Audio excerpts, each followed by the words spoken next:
Hi everyone, আসসালামু আলাইকুম। Welcome to my channel. কেমন আছেন সবাই? আমি তো আলহামদুলিল্লাহ ভালো আছি।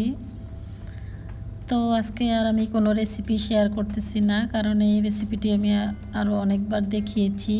এগুলো হচ্ছে শিম ভর্তা, এটা হচ্ছে লাউর খোসার ভর্তা। যারা যারা এই রেসিপিগুলো দেখতে চাও তারা অবশ্যই আমার কুকিং ফ্যাশন এমএসে যে দেখে নেবে লাউর খোসার ভর্তা আমি কিভাবে বানিয়েছি, এমনকি শিমের ভর্তা। আর এখানে সাধারণ রান্না করেছি, রুই মাছ বোনা করেছি, ডাল। তো আমার রান্না শেষ। এখন আমি একটু বাহিরে দাঁড়িয়ে আছি। আজকে প্রচুর গরম পড়েছে, বাহিরে দেখা যাচ্ছে। তো এখন বাচ্চারা স্কুল থেকে এসেছে, ওদেরকে খাইয়ে ঘুম পাড়িয়ে দেব।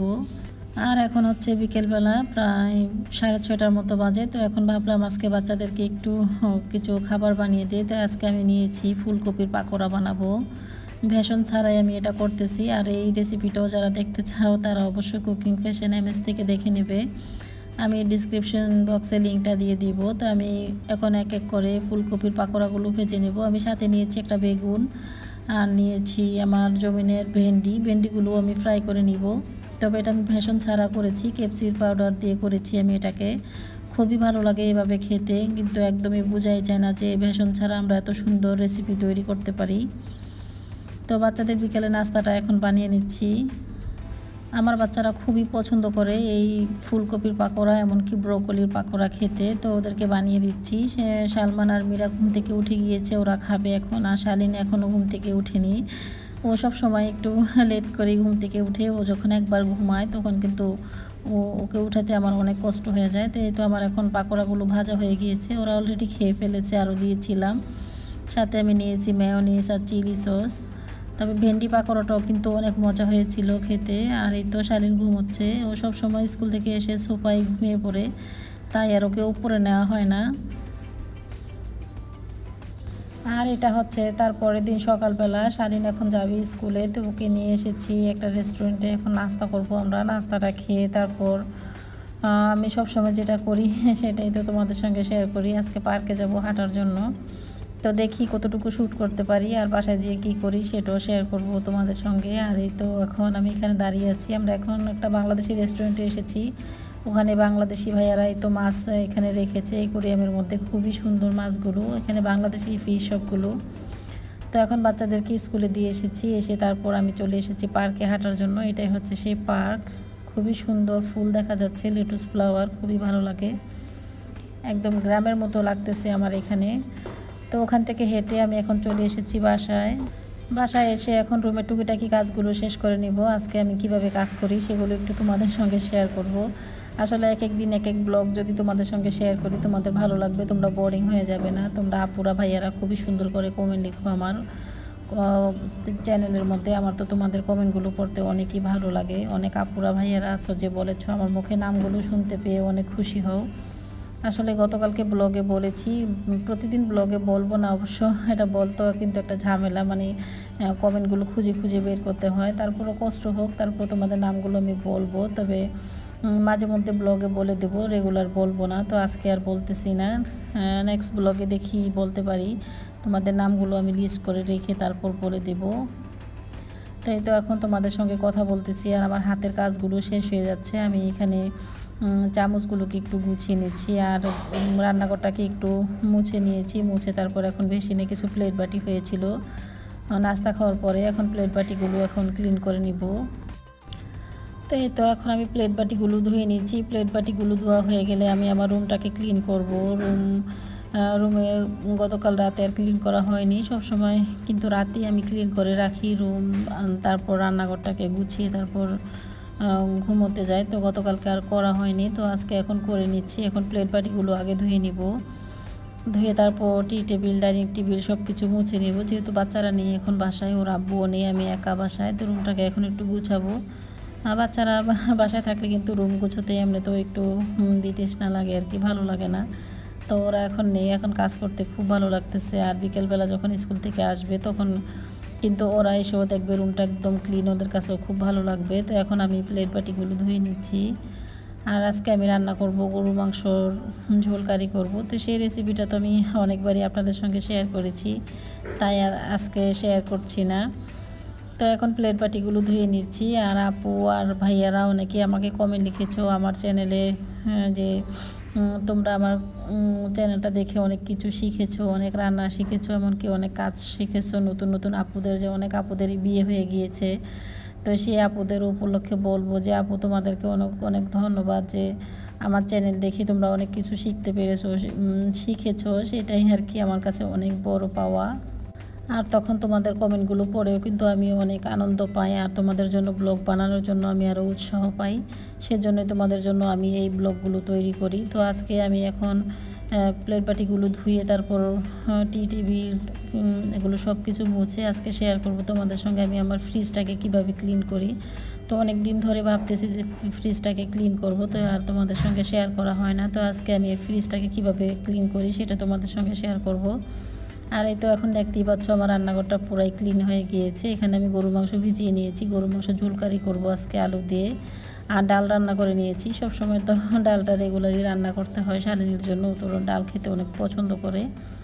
তো এখন আমি আমার সবজির বাগানটা একটু শুরু করতেছি। খুবই সুন্দর করলা ধরেছে, আর উপরে প্রচুর করলা আসতেছে, অনেক ফুল আসছে। খুবই ভালো লাগে আমার কাছে মাঝে মধ্যে। সকালবেলা ঘুম থেকে উঠেই কিন্তু আমি সবজির বাগানে চলে যাই।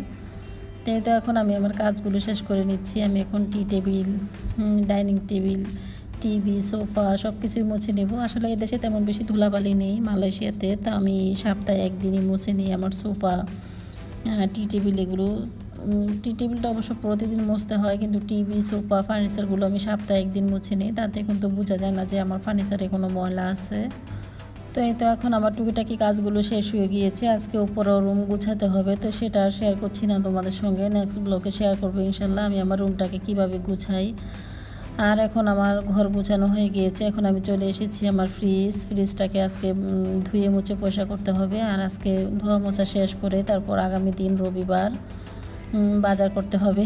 বাজার করে তারপর ফ্রিজটাকে ফুল করতে হবে। বাজার একদমই ফিনিশ হয়ে গিয়েছে, তো ভাবলাম বাজারও শেষ, ফ্রিজটাকেও ভালোভাবে ধুয়ে পরিষ্কার করে নিই। তো আমি ফ্রিজ পরিষ্কার করার জন্য নিয়েছি ওয়ার্ম ওয়াটার, লেবুর পানি, আর নিয়েছি ডিশওয়াশ দিয়ে তারপর আমি আমার ফ্রিজটাকে ক্লিন করে নিচ্ছি। আসলে ডিশওয়াশ দিয়ে ক্লিন করলে কিন্তু অনেক ক্লিন হয়ে যায় ফ্রিজ, আর তেমন বেশি কিছু ইউজ করতে হয় না। তো যেহেতু একটু ময়লা বেশি হয়েছে, তাই আমি একটু গরম পানি দিয়ে নিয়েছি। গরম পানি দিয়ে নিলে আর কি জীবাণুটা নষ্ট হয়ে যায়, যে জীবাণুটা আছে ফ্রিজের মধ্যে ময়লা সেটা। তো প্রথমে আমি সাবান দিয়ে একটা স্ক্রাবার দিয়ে ভালোভাবে একটু ঘষে নিয়েছি। ঘষে নিয়ে তারপর ময়লাগুলো ক্লিন করে এখন আমি একটা ভিজা তাওয়াল দিয়ে তারপর মুছে নিচ্ছি। তোমরা দেখতেই পাচ্ছ যে আমি কিভাবে আমার ফ্রিজটাকে ক্লিন করতেছি। আসলে অনেক দিন হয়েছে ফ্রিজটা ক্লিন করা হয়নি আমার, তো ভাবলাম আজকে ক্লিন করে ফেলি আর তোমাদের সঙ্গে শেয়ার করি। আশা করছি তোমাদের ভালো লাগবে আজকের ব্লগটি। আর আমার ব্লগটি কেমন হয়েছে অবশ্যই আমাকে কমেন্ট করে জানাবে, কারণ আমি প্রতিদিন ভিডিও আপলোড দেওয়ার পরেই কিন্তু আমি ওয়েট করি তোমাদের কমেন্টের জন্য। খুবই সুন্দর করে তোমরা কমেন্ট লিখো, আমার তখন খুবই ভালো লাগে। তোমাদের কমেন্টের আনসারগুলো দেওয়ারও কিন্তু আমি চেষ্টা করি। আমি প্রতিটা কমেন্টের আনসারই কিন্তু আমি দেই তোমাদের। তো আমার ফ্রিজটাকে আমি প্রথমে পরিষ্কার করে নিয়েছি। এখন ফ্রিজ থেকে যে আমি ফ্রিজের গ্লাসগুলো নামিয়ে নিয়েছি সেগুলো একটু সাবান দিয়ে এখন ধুয়ে নেব। আমি কিছুই দিইনি, ওয়ার্ম ওয়াটার, সাবান আর দিয়ে দিলাম লেবুর খোসাগুলো একটু চিপে নিয়েছি, এগুলো দিয়ে এখন ক্লিন করে নিচ্ছি।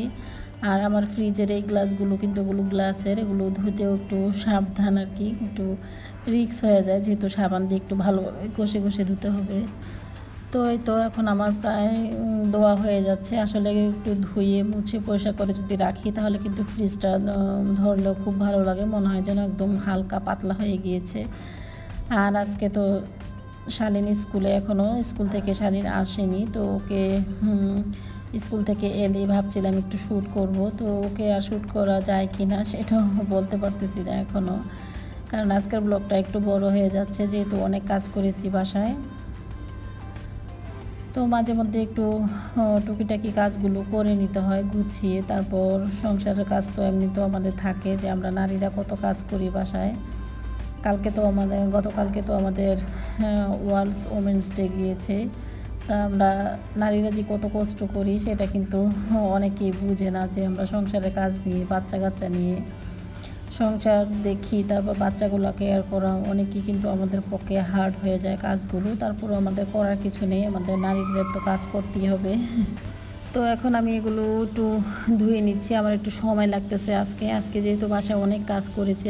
আসলে আমরা যত কাজ করি না কেন বাসায় সব কাজ কিন্তু শ্যুট করা একদমই সম্ভব না, যেহেতু আমরা নারীরা সকাল থেকে ঘুম থেকে উঠি কিন্তু রাত্রে 12টা-1টা পর্যন্ত আমাদের কাজ থাকেই। সব সময় আমি দেখেছি 6টা বাজে যখন ঘুম থেকে উঠি রাতের কাজগুলো গুছাতে আমাদের সময় হয়ে যায়। দেখা যায় রাতে 1টা বাজে বা 12টা বাজে, এরকম সময়ে কিন্তু আমরা বেডে যেতে পারি না, আমাদের অনেক লেট হয়ে যায়। তো এই তো এখন আমার ফ্রিজটা ক্লিন করা হয়ে গিয়েছে প্রায়। আমি এখন এগুলো ধুয়ে মুছে পরিষ্কার করে নিচ্ছি। আর যেহেতু আমার ফ্রিজের এগুলো হচ্ছে গ্লাসের, এগুলো একটু আমি ভালোভাবে ধুয়ে মুছে রাখবো। এগুলো ধোয়ার পর তারপর আমি মুছে নিব, তাওয়াল দিয়ে মুছে তারপর এক এক করে আমি ফ্রিজটাকে সাজিয়ে নিব।